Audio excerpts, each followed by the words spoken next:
Hey guys, Disciple here. I wanted to talk about the new Halloween fusion coming out for Raid Shadow Legends. I recently have gotten into making longer raid content. People seem to be liking it. It did pretty well on my channel, so that was pretty exciting. Let me know what you guys think in the comments about these kinds of videos, and obviously show your support if you enjoy. But let's get into this. So this champion is a new Halloween fusion. You'll be able to get her guaranteed in the game by doing quite a few events. It's probably going to be like 15 to 20 events that you'll do. You'll get fragments of her, and then you'll be able to summon her. It seems like there's a lot of discussion on this champion as far as like how good she is. A lot of people are saying auto skip, and then a lot of people are saying auto get, but like do not skip. And so I wanted to share a unique perspective on this. For those that didn't catch my most recent raid video prior to this one, I'm 100% free to play, and I'm like proper end game. I'm working towards like Nightmare Hydra. I'm finishing hard Doom Tower. I'm pushing Platinum Arena. There's not many metrics to measure endgame that I'm not. I'm not like the top of Platinum Arena, but I think that's mostly whales.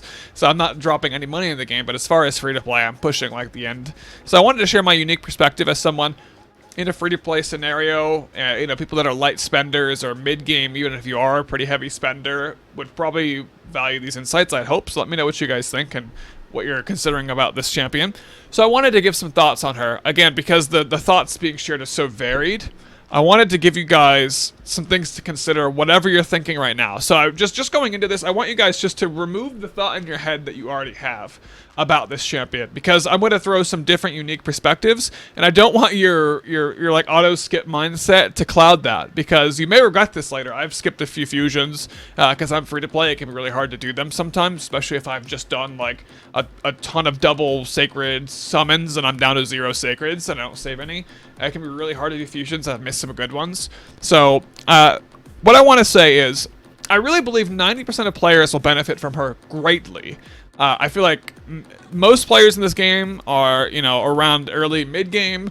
Some players are getting to late game, and very few are truly end game. That's probably like less than 1%. And I feel like 90% of players, the mid to early game players making progression still working on hard Doom Tower, still working on Tag Arena, I feel like will benefit from her greatly. I mean, let's just go through her kit real quick for those that haven't seen her. So A1, decreased speed, goes to 70% chance. Again, you got to think about where that's good. It's not the best. It'd be amazing if it was AoE, but Iron Twins. You guys may hate it now. You may not want to farm it. I'm the same way. I don't like Iron Twins right now. I think it's way undervalued. I think they expect way too much as far as stats and building champions for a really terrible reward that still takes a lot of daily investment from your energy and gems if you want to refresh it. However, Plarium changes things often. This game gets updated frequently. And so that A1, placing decreased speed on a high land rate, might be the only thing on your account that you have that can consistently place it on that boss. This is one of the highest A1 decrease speeds in the game, guys. It's up there. I think it's top 5. So just consider that, right? If you ever want to get around to doing Iron Twins, if Plarium buffs it, the rewards are tripled, next month, you're going to regret skipping her, right? If you do. If you don't have a great decrease speed.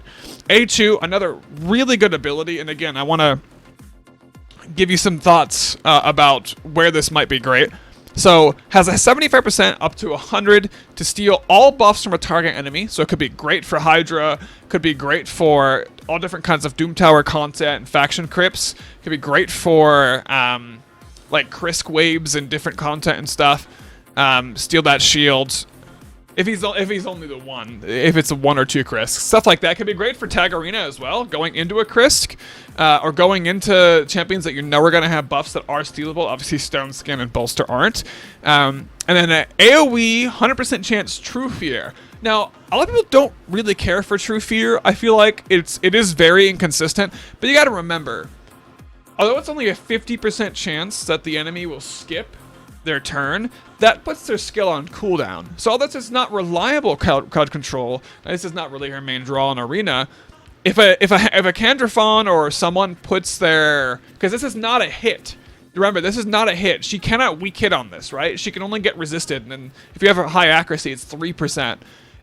If someone gets True Feared and then they skip their main skill and it's like a 4 or 5 turn cooldown, there's a lot of champions that have big cooldowns that are like some of the most powerful, some of the most popular. That's very valuable, although not reliable, I will admit. And then if it is a boss, instead of placing True Fear because it can't, we'll place Decrease Accuracy for 2 turns instead. Now, this doesn't say whether this is AoE or single target. People have been talking about that, but I think the cadence here just makes sense. 75% chance, all enemies, True Fear. And instead, it's a Decrease Accuracy. I know it's 2 separate sentences, so that period messes some people up. I'm pretty sure this is AoE Decrease Accuracy, which is, again, think about this, great for Hydra. When you get into, like, if you guys aren't going to quit the game, eventually you're probably going to do Nightmare Hydra, right? Eventually, you might do Iron Twins, and if you don't quit the game, right? You may be far away from it now, but AoE Decreased Accuracy cuts the resistance required in half to resist some of these really nasty bosses. And for Doom Tower as well. Doom Tower hard. Bommel has 800, or you need like 800 resistance plus to resist Bommel. That has it to 400. He loses half of all his accuracy. So just keep that in mind. This decreased accuracy, great debuff. I know people don't care about it if you're not far enough in the game, but having her now for a champion that you can then progress into use later in hard Doom Tower and stuff it's just really powerful. Love the ability, but her star ability is Velocimancy. Some people have had trouble saying that. Velocimancy has a 100% chance when booked to decrease the turn meter of all enemies by 20% and fill the turn meter of all allies by 20%, and places the big version of increased speed. Now, a lot of people have mentioned that this is a 4-turn cooldown, and so it's not reliable. Almost no ability this powerful for turn meter control is a 3-turn cooldown. I can't think of many in the game. Like Haikatoon's is 3 turns, but hers is way worse than this. Deacon's is 3 turns, but his is again worse than this. It's just turn meter fill, turn meter decrease, extra turn. As far as just control, obviously it comes in with the drop defense. But a lot of the popular champions either have a weaker version on a shorter cooldown or a strong, like if the Saunders version is on a same cooldown, 4 turns when booked, but hers is a bit stronger.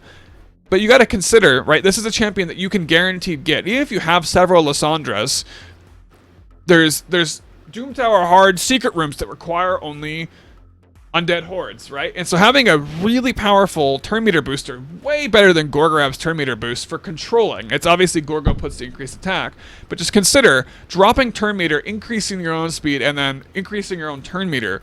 How powerful that would be for a hard Doom Tower secret room, right? There's many that require only undead horde champions. There's many that require only magic champions. There's many that require only support champions. So just consider, again, like where your account is now and what you'd be looking at in the next few months. Would you regret skipping an ability that powerful? This is, in my opinion, it's like right there with the Sandras. It's obviously a little weaker for the extra 10% booster fill from the Sandra, but I think she brings a lot more for almost every account than Lysandra, right? Like, I think she's better in Doom Tower. I think that she's better against a lot of bosses because decreased accuracy, decreased speed. That's so much more valuable than transferring debuffs in almost every boss in the game. That's all the Sandra does, transfer debuffs and deplete turn meter. Well, if it's a dragon, like, you can't put decreased speed either, but you also can't deplete the turn meter. But you can decrease the accuracy of all the dragons in the game that would otherwise be unable to be turn meter manipulated, right? And so I still think she's bringing more into those fights than Lysandra. I mean, not an insane amount more, but I do think she is. Because you gotta kill the waves, you gotta deal with the waves, you gotta control them. Again, not for everyone. I think about 1% of players. So I said 90% of players benefit from her greatly, and I want to finish reading her, and I'll get into what the other 10% I feel like will stand on this. So that's a really strong ability. She Who Has Death does have some niche uses. This is her passive. The start of each turn, so start of her turn, places 100% heal reduction debuff for 2 turns on the enemy with the lowest HP. Cannot be removed, transferred, spread, or have its duration increased or decreased by enemies or allies. So it just sticks if it's not resisted or blocked. So still can't be resisted, still can be blocked by block debuffs, but it's again her passive. I think this is actually decent because there are a lot of stall teams in Tag Arena, especially you see them more than in regular Arena. And first off, heal reduction is going to go on the squishiest member. People have been saying, well, they're going to die. That doesn't really matter. Well, if you think about a Vogoth protecting an attack carry, like a Candrafon or something, Well, suddenly Counterphon's going to get heal reduction. Your nuker is going to kill Counterphon. This is a speed lead and a speed booster. So if you're a go first team and you're running into a Vogoth, she's going to go first, turn meter boost, turn meter fill, turn meter decrease, and then passively place heal reduction on that Counterphon. And then you could knock him down and kill him. And then her next turn, because she's so fast and is manipulating turn meter, she's going to place it on someone else. And so she will completely nullify Vogoth, who still sees a good amount of arena play in Gold 5 and all the way through Tag Arena. So just think about that use, right? Your turn meter booster, as opposed to a Lysandra, bringing this girl instead, is also going to shut down some stall teams in arena. And then, so I want to get into the last few things. I talked about the champion now. She has a 19% all battle speed aura. Great if you don't have one yet. Not really super noticeable if you already do have a better one or the same. I feel like 9% of players, so 90% will benefit from her greatly, in my opinion. I feel like 9% of players still have a use for her, and we'll get into those great use cases for her, even for a lot of late game players. And I think like 1% or less will have little to no use for her. People that are spending a lot of money, people that are super, super late game, she probably won't get used a lot. I still feel like they'll have little use for her. Like, they could still use her, but they probably aren't going to bother gearing her and booking her and mastering her unless they just have overflowing resources. But again, I still think they'll have some uses. And let's get into where I think she's really good that people haven't talked about yet. I've watched a lot of videos about this champion. I've watched about 4 or 5. I didn't rush to get this video out early because I didn't have the early info and I was at work. But things to consider. First off, even those 1% of players, a lot of them will still have use for her in Faction Guardians. Now, many people have already probably filled their Faction Guardians of those 1%, the top 1% of players, but I feel like a lot of people, even like really, really three-year playing accounts, have not filled up all their Faction Guardians, right? I've seen even HH, like a bunch of the content creators, still putting more champions into their Faction Guardians and still finishing them. And so that's number one, right? If your Undead Horde's Faction Guardians isn't filled, then you might want to consider getting her, because if you ever pull another one later, then you're giving permanent speed boost to the whole faction. And this faction has a lot of legendaries, as many people have mentioned. I believe she'll be 18 or 19. So that this faction has almost 20 legendaries, and it seems like one of their favorite to keep adding more to. So if she's in the Faction Guardian, she's buffing all of them by being in that crypt. If you get the fusion one, if you're not going to use her, and then sticking her in the Faction Guardians if you pull one later, she can be pulled from Ancients or Sacreds, right? 2 of the more popular, more common shards that people are going to be pulling through all different stuff. I mean, obviously Sacreds aren't that common, but Ancients are super common. And then something that made me definitely, I was on the fence for a while after watching a few videos, something that made me definitely want to get her is, even in those 10% of accounts that are late game or end game, they start to build champions that are specifically for one purpose, so you don't have to keep re-gearing your Prince Kaimars, you don't have to keep re-gearing, because it's just annoying, it's a hassle, it's a lot of silver, and even late game players don't have extra silver most of the time. And so something to consider is, this could be a permanent stay in your Dark Fae team. Dark Fae is the best Doom Tower boss to farm in almost everyone's opinion, right? This champion, if you don't have Lysandra, or even if you do have Lysandra, because Lysandra is technically better for arena, you can make one of them, one or the other. I mean, decreased accuracy is good against Dark Fae, I think. Decreased speed's great. You can make one or the other just your permanent stay in Dark Fae, and then use the other in Arena or wherever else you're using them, right? And so you don't have to keep messing with their gear. If you want to re-gear your Lysandra and change some stuff around on her, put her in Swift Parry, you've just had her as fast as you can, now you want her in Swift Parry, you can do that without messing up your Dark Fae team, right? And so that's something to consider. This is a really good champion to auto Dark Fae. You just tell her not to use Velocimancy through the waves. The waves are squishy and crap. She opens with it against the boss. She puts decreased speed on the boss. It should be full auto friendly if you have the right other champions. Even the heal reduction's great too, right? Because you could bring your own Vogoth and still kill your own nuker or something, something like that. Or you could put heal reduction on the boss. The boss does heal if you bring spirit champions. So really, really one of the best Dark Fae champions in the whole game. Really, really solid. And Tag Arena, right? I feel like 99% of players could still use more help and more champions for Tag Arena, right? It requires so many different champions, constant swapping of rosters, constant re-gearing and rethinking and retooling and just resetting up AI AI setups and stuff. And so I feel like almost no one couldn't get some benefit out of her in Tag Arena, right? Because you can build her, like you could have her in Stone Skin or something weird, and your Sandra could just be 380 speed or 360 speed. And so she could be a bit more of a, like, go second, but then get your whole team going when she takes a turn in Stone Skin or something like that, right? Just like niche uses for Tag Arena, because again, you could gear them differently. You could have her in immunity and the Sandra just as fast as possible, stuff like that. Not that I think she's great for go second teams, but she's probably better than the Sandra for go second teams, right? Her passive will kick in if they're like a heavy nuking team and you're in bolster and stuff. And she's in Stone Skin, she could, again, like, get your slower carries to make sure they take a turn. It's not awful, not great.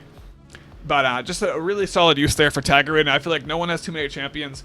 And then I feel like some lesser areas that will apply to most people. Most people won't really care for her in these areas, but still, I mean, she's a solid option. And just things to consider. And then I'm done with the video. Hydra. Just keep in mind, we need 18 champions for Hydra. And the same point that I made earlier, even if you have like 3 Lissandras, are you using them all in Hydra? No, you're probably using one in Arena. I mean, you might have some vaulted. This could be a great champion for normal or hard Hydra, and you might even be able to bring her into Brutal. Again, she brings a decreased accuracy. So if you're running high resist on a couple people, make sure their buffs don't get stolen. The hero reduction will work on Hydra as well. It won't be cleansable either, so just something to keep in mind. The buffs, it won't be able to be cleansed. And then the increased speed and stuff could be great in like a protection set in Hydra or something, or again, just in a resistance team with a decreased accuracy, which I do believe will be AoE, decreased speed. And like I said, even if you have other great options for Hydra instead of her, just remember, if you want to gear her or one of them for a specific area, well then that's one of the 18 champions you need to then replace. Right? And so I think she's great for Hydra. Might even test her out myself on Brutal when I get her. And then again, Iron Twins I mentioned earlier, but just remember, even if you're like, I'm never doing Iron Twins, well, what if they take the energy requirement off it next month, right? People are complaining and asking for that. So what if Iron Twins just requires keys? Well, then you're going to be doing it, right? I feel like everyone's going to be doing it. It just takes time. And so just imagine having this champion being able to just be really high accuracy. You're not going to use her for Arena. You put her up to 500 accuracy. You get her to, you know, as accurate as you're going to need, or get increased accuracy and put her to like 300 or 400 or so. And then run her in Iron Twins, and then your similar champion, like your Speed Booster, your Lysandra, your Arbiter, can then be geared for Arena, because you don't need Arbiter with accuracy for Arena, and so you can set these things up differently. I mean, Lysandra, I mean, you could always push the accuracy high for Lysandra in Arena, but you could, again, have them built differently, have them serve different purposes, and not mess with them, and break builds for other things. And I just want you guys to consider, again, Twins cares about affinity. Don't forget that. The Iron Twins, if you do get to doing it at some point on your account, Lysandra and her, I believe, are different affinities. Let me go ahead and check so I'm not making up nonsense here. I'm pretty sure Lysandra is Spirit, right? Where is she? Yes, she's a Spirit champion, so don't forget. First off, she's better for Twins than Lysandra, and she's magic. And the Twins affinity rotates every day except for, you know, two of the same affinity during the week. It rotates, you know, Force, Magic, Spirit, and then Void. If you are running the magic one, you have better magic champions. You don't want to stick Lysandra in there. Not only is she weak affinity against that Iron Twin, she'll get smashed, but the boss, I believe, gets like more stats or just kills you faster if you have the wrong affinity. I believe he starts getting extra damage for every wrong affinity. And so, again, having more options, don't just be like, oh, auto skip. Like, building out and filling your account is a great thing to do. Now, obviously, if you don't have the resources or if it's not worth your time, if you're not going to have fun going for her, definitely skip. If you're for sure not going to use her even after everything that I've said, then definitely skip. But I just want people to consider, because I've skipped many a fusion and regretted it. I skipped Helicath. I was like, no, I have 2 Man-Eaters. I'm free to play. I'll save my resources. I wasn't playing that much at that time either. I was very passively playing. and I am stupid, as you might might think that I realize. Anyway, let me know what you guys think. Let me know what you're thinking in the comments. Don't forget to subscribe and like if you guys enjoyed. I'm trying out this new form content. I'd appreciate any and all support. Take care, guys. Let me know. Good luck if you are going to get Morrigaine. I'm looking forward to her.